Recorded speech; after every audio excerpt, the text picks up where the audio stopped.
Te voy a enseñar la razón por la que nunca debes de jugar al trilero. Bien, imagínate, yo ahora mismo tengo 3 cartas negras y una roja, pero lo más seguro es que el trilero actúe solo con 3 cartas. Entonces lo que voy a dejar es una de las negras aquí, ¿vale? Y ahora solo me quedan 2 negras y una roja. Normalmente tienes que seguir la roja. Te lo voy a poner fácil porque es lo primero que hace el trilero. El trilero lo que hace es chas, chas, chas, chas, te marea un poquito, pero te lo pone fácil. ¿Para qué?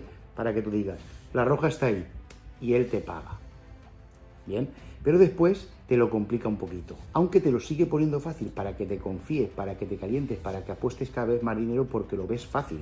Entonces hace así, por ejemplo, y te dice, voy a intentar engañarte, chas, chas, chas, chas, chas, chas. Y ¿de dónde está la roja? Y tú dices, ahí, estoy seguro. Y apuestas dinero y entonces ganas. ¿Verdad? Pero ¿qué pasa? Que él te está esperando. Porque llega un momento que dice, vas bien, sigue apostando que estás en racha.